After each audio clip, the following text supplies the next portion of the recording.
العالمین الرحمن الرحیم مالک یوم الدین واشهد ان لا الہ الا اللہ وحدہ لا شریک لہ واشهد ان محمدا عبدہ ورسولہ صلوات اللہ وسلامہ علیہ وعلی آلہ وعلی اصحابہ ومن اہتدی بہدیہ واستنى بسنتہ الی یوم الدین اما بعد۔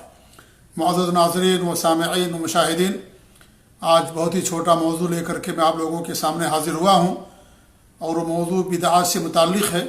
ہر پیر آپ کے سامنے اسی چینل سے بدعات اور ان کا شرعی پوسٹ مارٹم کیا جاتا ہے۔ آج جو موضوع لے کر کے میں حاضر ہوا ہوں وہ یہ ہے کہ ہمارے ملکوں میں جب زوردار آندھی آتی ہے، طوفان آتا ہے یا بارش تیز ہوتی ہے، برف باری ہوتی ہے، تو اس موقع پر کچھ لوگ اذان دیتے ہیں۔ یہی نہیں، اگر کوئی چیز گم ہو گئی ہے یا کوئی انسان سمندر کے اندر، ندی اور تالاب کے اندر ڈوب کر کے مر گیا اور اس کی لاش نہیں مل رہی ہے، تو اس کی لاش تلاشتے وقت بھی کچھ لوگ کشتی میں بیٹھ کر کے اذان دیتے ہیں اور یہ سمجھتے ہیں کہ یہ کرنا صحیح ہے یا یہ عمل جائز ہے۔ تو آج ہی میرا موضوع ہے، تو اس کا جواب یہ ہے کہ یہ عمل کرنا بالکل صحیح نہیں ہے، یہ بدعت ہے دین کے اندر، کیونکہ اذان ایک عبادت ہے اور عبادت کا دار و مدار کتاب و سنت پر ہے۔ جب تک اس کا ثبوت نہیں ہوگا اس وقت تک انسان کسی نئے عبادت کا کوئی ایجاد نہیں کر سکتا۔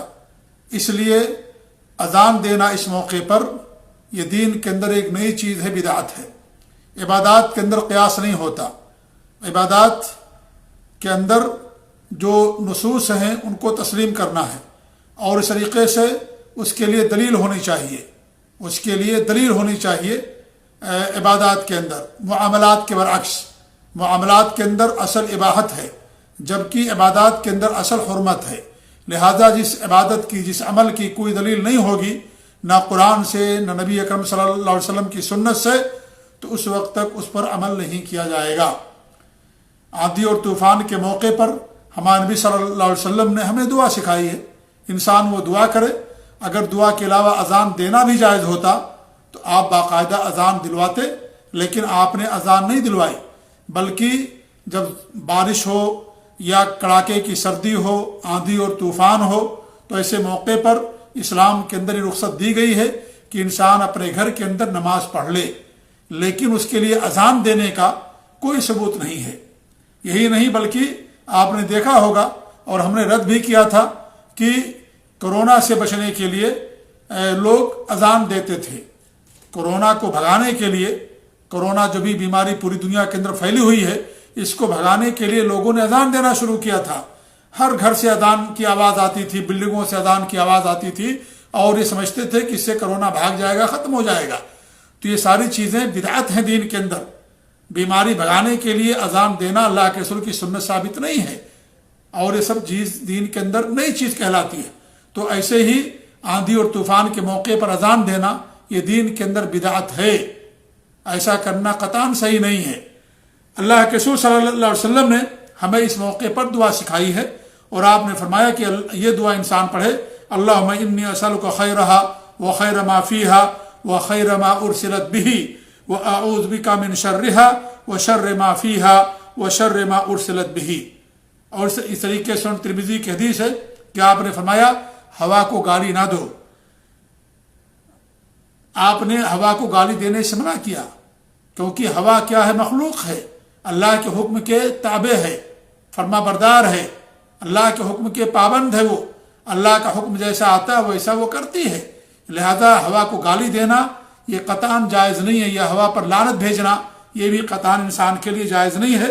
تو آپ نے فرمایا تم یہ دعا پڑھو: اللہم انا نسألک من خیر ھذا الريح وخیر ما فیہا وخیر ما امرت بہ ونعوذ بک من شر ھذا الريح وشر ما فیہا وشر ما امرت بہ۔ یہ سنن ترمذی کی روایت ہے، اور امام البانی نے اسے صحیح قرار دیا ہے، صحیح الجامع اور صحیح الادب المفرد کے اندر اس کو بیان کیا۔ اور اس سے پہلے جو دعا بتائی گئی تھی وہ صحیح مسلم کے اندر وہ دعا موجود ہے۔ ایسے ہی ابن عباس رضی اللہ عنہ سے روایت ہے کہ ایک آدمی نے ریح کو، ہوا کو پر لعنت بھیجی نبی کے پاس، تو آپ نے کیا فرمایا؟ لا تلعنوا الریح، تم ریح پر لعنت نہ بھیجو، یعنی ہوا پر تو آندھی پر لعنت نہ بھیجو، فإنها مأمورہ، کیونکہ وہ مأمورہ ہے، یعنی وہ حکم کا پابند ہے، اللہ کے حکم کی پابند ہے۔ وإنه من لعن شيئا ليس له بأهل، اور جس نے بھی کسی چیز پر لعنت بھیجی اور وہ لعنت کا اہل نہیں ہے، رجعت اللعنت علیہ، تو لعنت اس پر لوٹ آتی ہے۔ یہ ترمذی کی حدیث امام البانی رحمۃ اللہ نے اس کو صحیح قرار دیا ہے۔ جیسے انسان اگر کسی کو کافر کہتا ہے تو اگر وہ کافر نہیں ہے تو وہ کلمہ کافر کہنے والے کی طرف لوٹ آتا ہے، ایسے اگر کوئی آدمی کسی پر لعنت بھیجتا ہے کسی بھی چیز پر، چاہے وہ انسان ہو یا چیز ہو، جمادات ہو، حیوانات ہوں، کوئی بھی چیز ہو، اگر ان پر لعنت بھیجتا ہے تو وہ لعنت کہ اگر وہ چیز مستحق نہیں ہے تو اس آدمی کی طرف وہ لعنت واپس آ جاتی ہے۔